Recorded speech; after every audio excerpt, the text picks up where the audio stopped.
Hello, I'm Kira, and today we're going to be talking about activating schema. So just a little bit of a content overview. We are going to be introducing schema, and then we will be talking about working with emergent bilinguals and who they are. And then I will also provide to you a literacy strategy for Think, Pair, Share, um, kinesiology content area.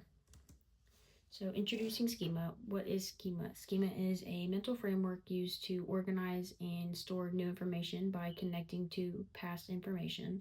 And it is important because it is activating and building schema for students' comprehension.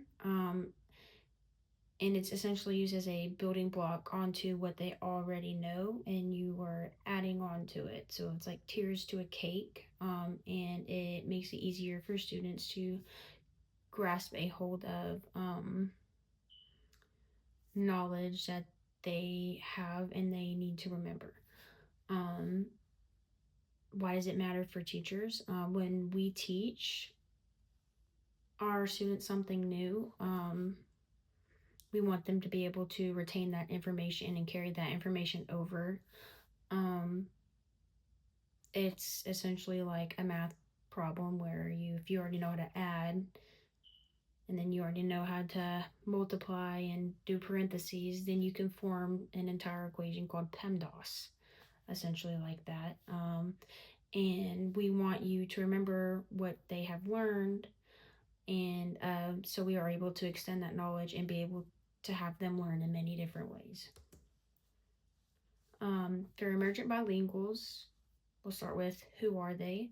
Emergent bilinguals are students who are learning an additional language while still being able to learn their own native language. And this matters to us teachers because emergent bilinguals represent a growing asset rich demographic that requires specific culturally sustaining instructional strategy to achieve academic success. So if you have a student in your class and they are new, which this is speaking from my perspective. I had this girl and she moved over from Mexico in about, I think, the fifth grade, and she didn't know any English. So my teacher and my peers, we had to do our best to introduce our language to her. So we labeled things in our classrooms and we would help her learn to pronounce them. And we would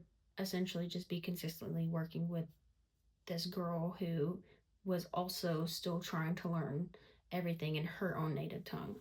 But yeah. Um, so for Think Pair Share, this is my literacy strategy. So we'll start off with what is schema in Think Pair Share.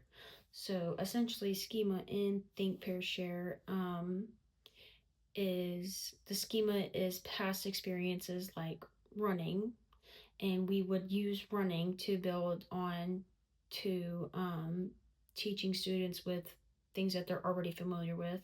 So we take running, and we could start off with how a student runs, or how you swing your arms when you run, how your legs push off the ground when you run, how you lean backwards, you lean forward, you can go faster.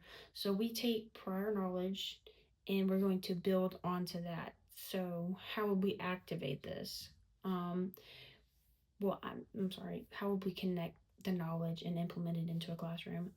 Um, so connecting knowledge and implementing in the classrooms, students will connect what they already know about running and to the psychomotor skills, which is running, involved in proper running form. So we will take our base foundation of the running form and apply it to our proper running form. So we could use Think, Pair, Share, and this will be used to activate prior knowledge, building connections, and connect to learning. This will build on prior knowledge of running. Running is a psychomotor skill that requires coordination, balance, timing, and muscle control. And what we can take away from the how to run, the swing of the arms, the push of the legs off the ground, we can use that to build onto the timing, the muscle movement, the balance, and things like that.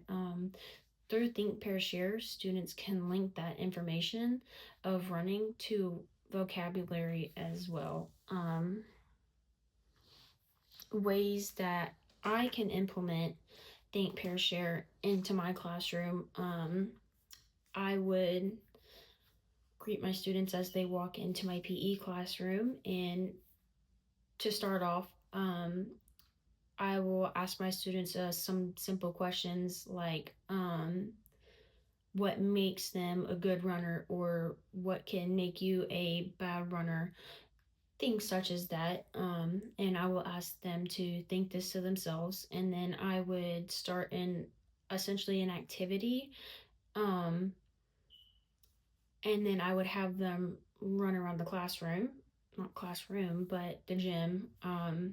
And as they're running, I would like for them to think about things like their arm swing, their posture, and their foot placements. And after a short run, I will then have them turn to a partner, and then this is where the share part will come in. So they are activating their prior knowledge and coming together to make connections to their peers, their classmates. And I would like for them to talk about their own experiences with their running form, how they notice if they're more heavy footed or they're more light footed, and draw these connections to each other.